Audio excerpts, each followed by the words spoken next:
본격 인터뷰 시작하겠습니다. 보수논객 조갑제닷컴의 조갑제 대표 나와 계십니다. 어서 오십시오. 네, 안녕하세요. 네.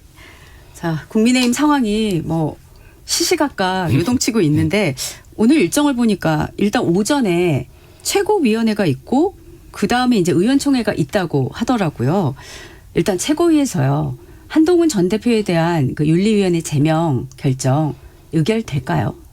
저는 될까 안 될까 문제가 아니고 만약 의결하면은요. 예.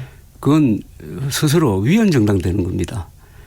자유민주적 기본 질서를 위반하는 위헌정당임을 스스로 선언하는 거니까 굉장히 고민할 거로 봅니다. 네. 지금 어떤 논리로 그런 말씀을 하시는지 조금 설명을 자세히 해 주신다면요. 지금 장동혁 세력은 흔히 극우 세력으로 불리는데 극우라는 것은 법을 부정하고 사실을 부정하고 인종적 선동을 하거든요.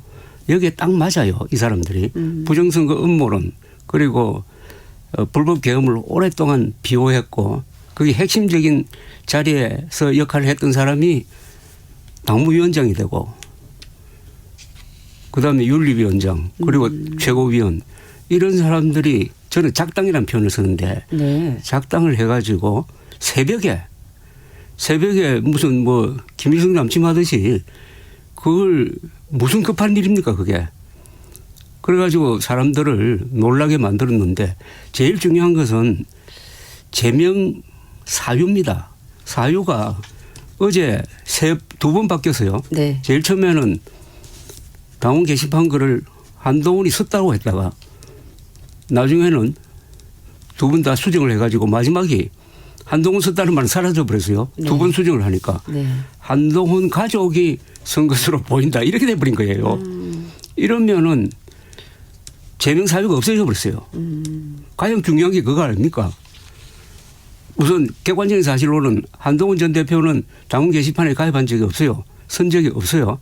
그다음에 그 가족이 썼다는 건 다 알려져 있습니다. 네. 그리고 그 문제되는 거 욕설 이런 거는 가족이 쓴 거 아니고 다른 사람이 쓴 걸 동명이인이 쓴 걸 한동훈 장인이 쓴 걸로 해가지고 발표를 했는데 네. 그게 조작된 거예요. 네. 그걸 내가 조작했다고 또 당무감사위원장이 입장문에서 밝혔다고.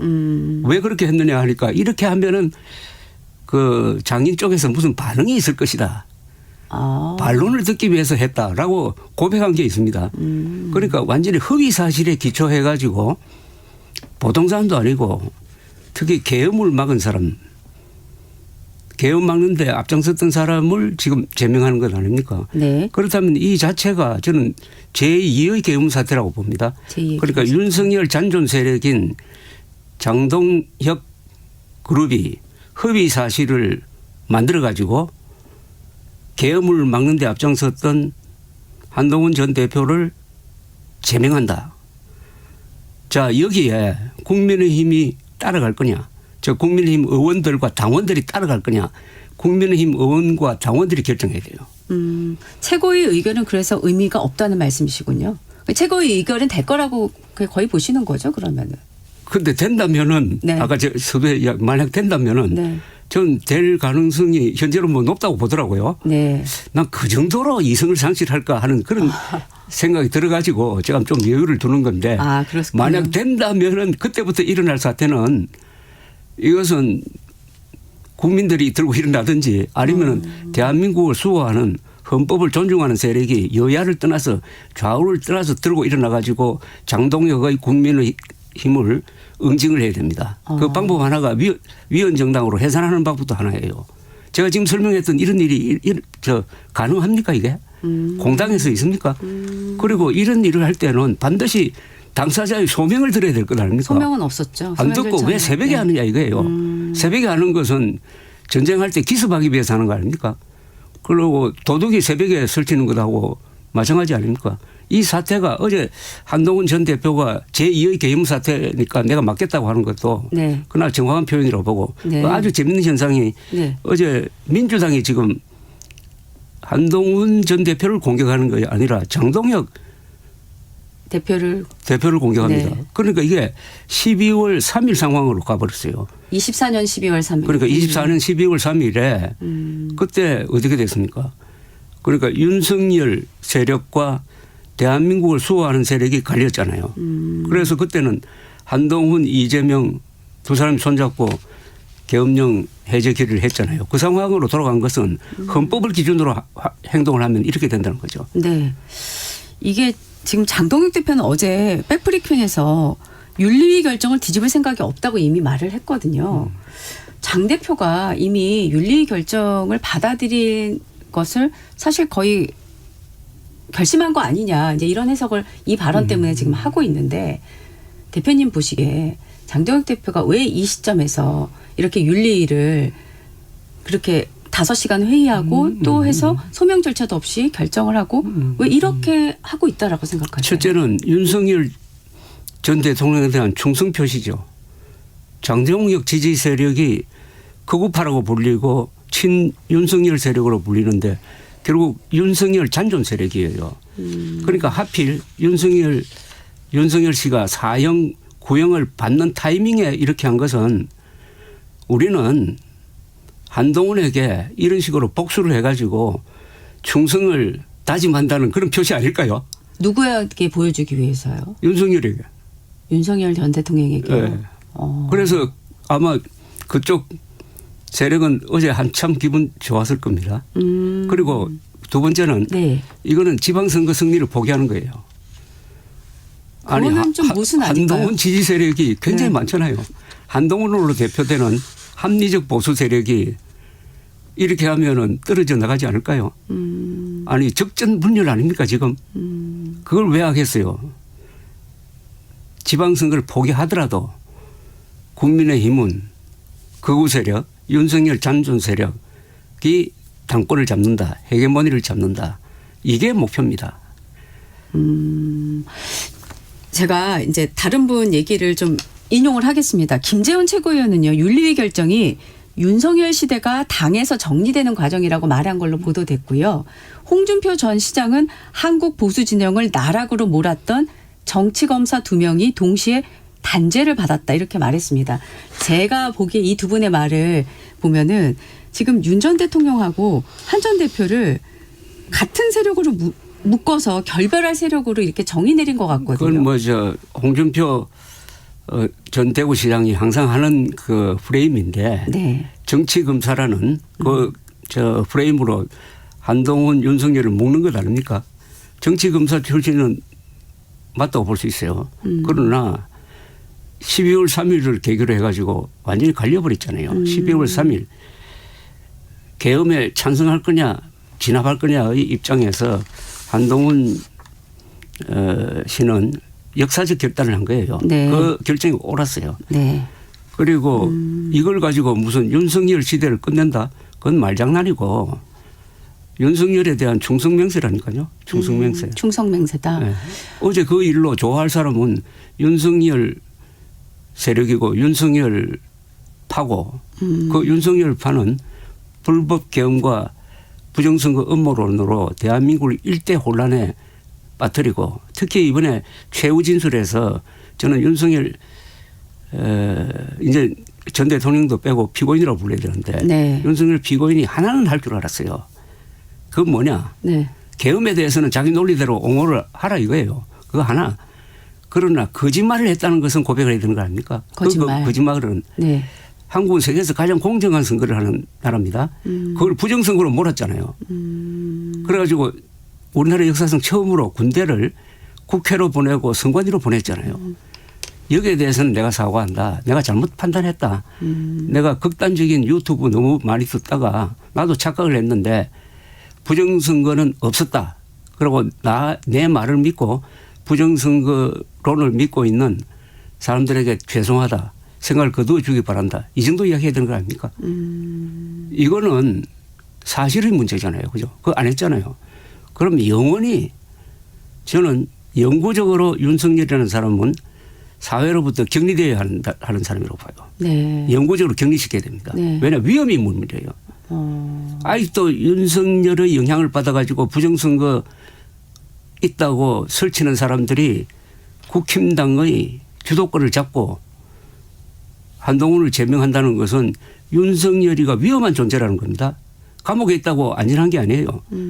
윤석열을 거의 교주처럼 추종하는 세력이 바로 당권을 잡고 일을 벌린 게 어제 새벽 기습 사건 아닙니까? 네. 이후의 상황이 지금 어떻게 될지 막 의견들이 분분합니다. 그래서 이제 일단은 어제 이제 초재선 모임을 비롯해 가지고 친한계 인사들도 해서 지금 의원총회는 열린다고 하는데 의원총회가 무슨 역할을 할 수 있을까요? 그런데 재밌는 거는 네. 23명인가 하는 네, 23명으로 나왔습니다. 보도에. 국회의원들은 제명 반대 태도를 분명히 했는데 네. 혹시 제가 몰라서 그런데 현역 국회의원 중에 공개적으로 장동혁의 제명 결단 잘했다고 성명서 낸 사람이 있습니까? 그거는 저도 현역 국회의원 중에 보지는 못한 것 같습니다. 네. 없는 것 같은데요. 그러면은 국회의원들도 이제 안다는 거죠. 뭐가 잘못되었는지 문제는 당원이에요. 당원. 국민의힘 당원은 네. 부정선거 음모론을 믿는 사람이 너무나 많아요. 아. 이 부정선거 음모론의 국민의 30%였어요. 그런데 진보는 5%밖에 안 되는데 보수는 50%였고 국힘당 당원은 더 높을 겁니다. 이게 문제예요. 네. 그래서 국민의힘은 당원 중심 정당으로 가면 거부당이 돼버려요. 아. 그런데 네. 한 장동혁 씨가 지난 4월 7일 쇄신안이 보면은 당원 중심으로 가겠다는 네. 거예요. 그건 거부당으로 완전히 굳히겠다는 겁니다. 아. 지금 뭐 일각에서 여러 가지 얘기들이 나오는데 지금 이제 한동훈 전 대표 말씀하신 대로 이거 또 다른 계엄이다. 재심 신청도 안 하겠다. 국민당원과 함께 이번 계엄 반드시 막겠다고 했는데 먼저 한 전 대표는 어떤 선택을 할 거라고 생각하십니까? 저는 계엄을 막겠다고 그랬잖아요. 예. 그러면 막는 행동은 여러 가지 할 수 있는데 우선 가처분 신청을 하는 거 아닌가요? 저는 원래 가처분 신청을 했을 경우에 정당 안에서 일어난 일 또는 종교단체에서 일어난 일에 대해서는 국가가 적극적으로 개입 안 하는 게 뭐 문명국가에서는 맞아요. 그러나 이번 경우에는 달라요. 이번 경우에는 허위 사실로 하겠거든. 허위 사실을 가지고 이런 식으로 중요한 정치인을 제명할 수 있는 자유까지 과연 정당에 허용할 수 있느냐 하는 문제가 생길 거예요. 그건 뭐 판사가 판단할 거로 봅니다. 네네. 그다음에 뭐 적극적으로 언론 활동하고 거리로도 안 나올까요? 뭐 대중 집회를 한다든지. 아, 네. 계엄을 막으려면 그렇게 해야 되는 것 아닙니까? 네. 계엄이니까. 네. 지금 말씀하신 대로 그러면 지금 한동훈 전 대표뿐만 아니라 친한계 또 23명의 그 의원총회 그리고 명시적으로 또 이번 그 당 윤리위 결정에 반대 의사를 내신 분들 이런 분들이 모여서 이제 집단 행동을 하거나 근데 이 과정에서 뭐 탈당이라든가 더 너무 나갈 수도 있겠지만 뭐 창당이라든가 제3세력과의 연대라든가 이렇게 흘러갈 가능성은 어떻게 보십니까? 저는 모든 것은 국민 여론에 달려 있어요. 국민 여론과 언론에 달려 있어요. 그런데 이 문제를 저는요. 한동훈파와 장동혁파의 뭐 대결 구도 이렇게 보도하는 데 대해서는 그게 옳은 것이 아니라고 생각합니다. 예. 항상 이 정치부 기자들이 예. 어떤 문제가 생기면 그걸 정쟁으로 가져가요. 이 지금 국힘당 출입 기자들이 해야 될 것은 윤리위가 발표한 제명 사유가 이게 사실이냐 아니냐를 보도를 해야 됩니다. 그거 하지 않고 양쪽 사원 붙이잖아요. 그러면 안 되죠. 그래서 제가 이런 생각을 할 때가 있습니다. 네. 국힘당 출입 기자 중에 사회부 기자가 들어가야 되겠다고. 사회부 기자는 그렇게 안 하거든요. 네. 사실이 뭐냐를 본다고요. 네. 그런데 사실 허위 사실이잖아요. 허위 사실에 기초해 가지고 중요 정치인을 제명하는 것에 대한 집중적인 비판을 해야죠. 제가 그 이야기를 하는 것은 이런 네. 문제에 대해서는 네네. 우리 민주주의 국가에서는 기준이 딱 두 가지입니다. 헌법입니다. 법이죠. 법과 사실이거든요. 법과 사실을 기준으로 할 때 잘못한 사람은 장동혁 그룹이라고. 그리고 거기에 지금 피해를 보는 사람은 한동훈 세력이니까 네. 이것은 결국은 대한민국 저는 지금 이 싸움의 본질은 윤석열 잔존 세력과 대한민국 세력의 대결 구도로 봅니다. 그렇게 보시는군요. 예. 네. 왜냐 뭘 기준으로 하냐. 예.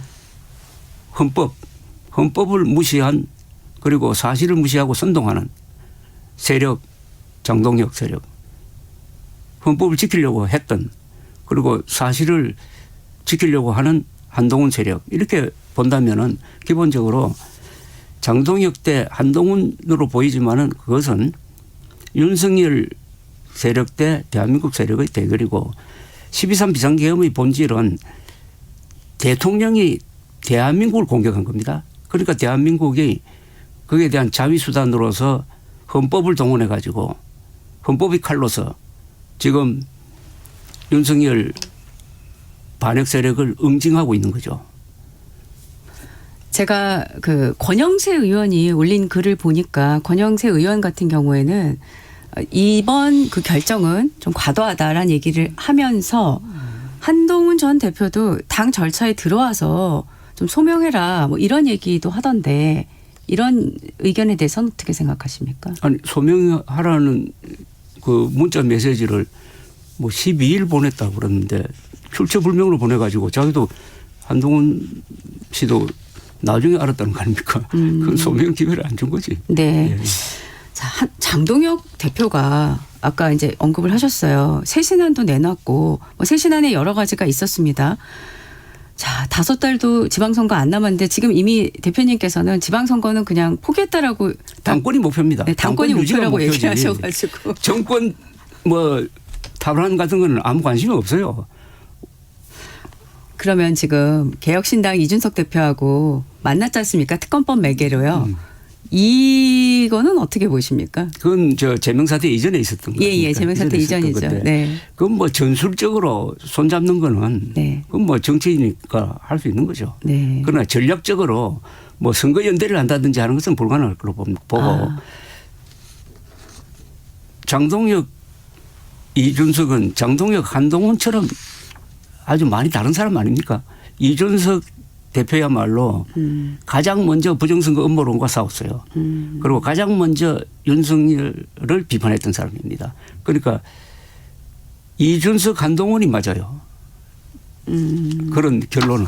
그래서 네. 저는 한국 보수가 부정선거 음모론에서 깨어나가지고 재기하기 위해서는 네.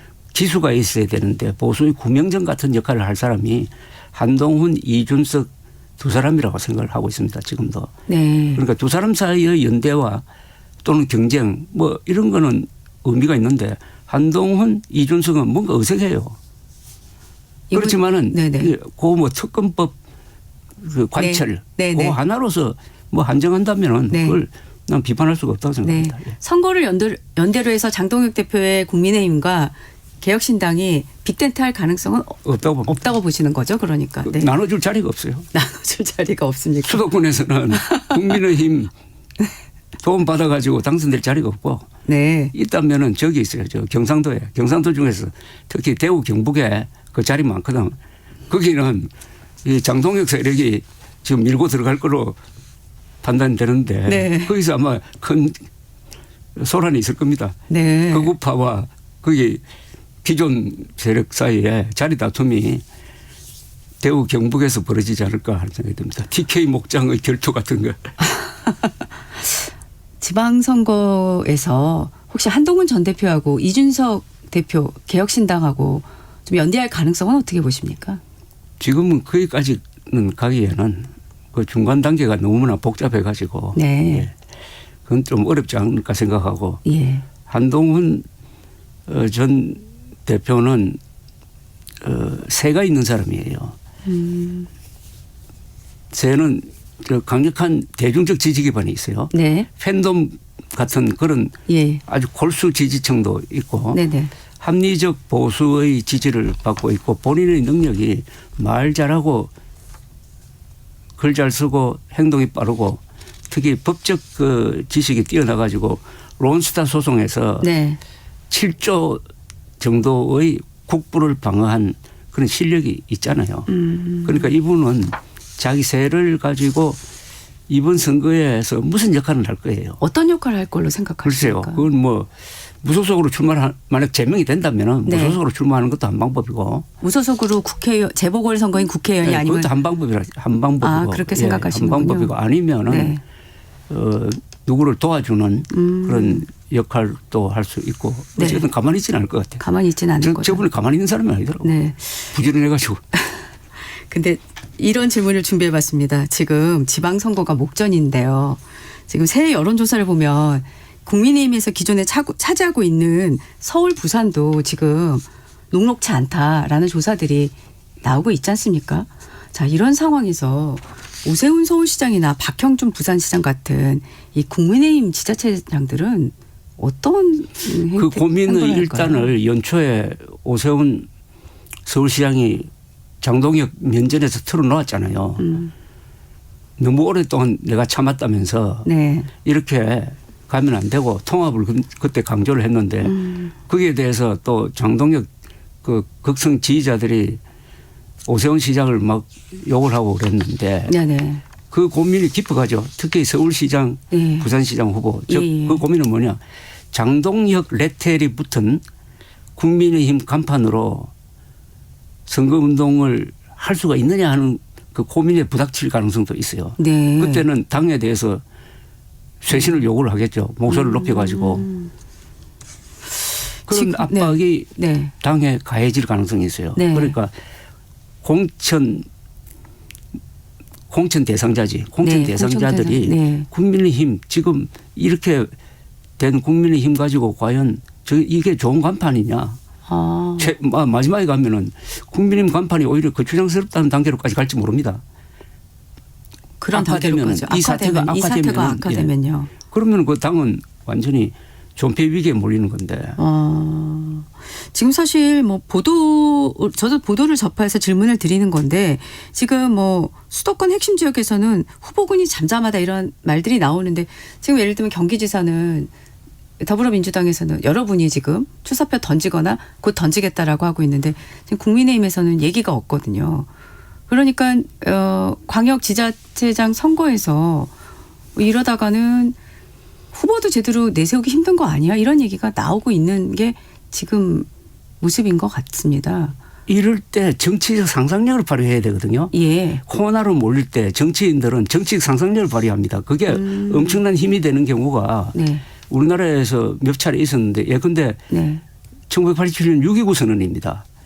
6.29 선언이 있었으므로 그때 6.29 선언은 노태우 전두환 두 사람이 합작한 건데 네. 그래서 국민들이 바라던 걸 전부 다 받아버렸잖아요. 네. 그리고 플러스 알파까지 해가지고 네. 김대중 뭐 사면 뭐 지방자치제 실시 언론 자유 보장 이까지 해가지고 결국 그해 12월 18일 대통령 선거에서 노태우 후보가 당선이 됐죠. 36.6%의 지지율로 대통령에 당선된 거예요. 네. 6.29 선언이라는 아주 파격적인 그다음 또 하나 있습니다. 1997년 여러 가지로 불리하던 김대중 후보가 이념적으로 가장 반대에 있던 JP 김종국과 손잡은 이른바 DJP 연합을 통해서 대통령에 당선됐잖아요. 네네.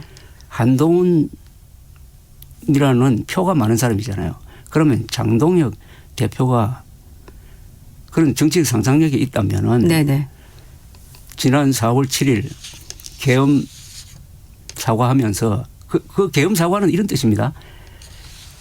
결국 시간이 지금 많지 않아서 제가 말씀을 잠깐 결국 드렸습니다. 한동훈 노선이 옳았다는 겁니다. 그럼 네. 한동훈 찾아가 가지고 그동안 잘못했으니까 좀 도와주십시오 해가지고 선거대책위원장이라든지 아니면 경기도지사로 출마하고 하면은 어땠을까 하는 생각까지 합니다. 알겠습니다. 다음번에 한번 또 나와주십시오. 지금까지 조갑제닷컴의 조갑제 대표였습니다. 감사합니다. 네, 고맙습니다.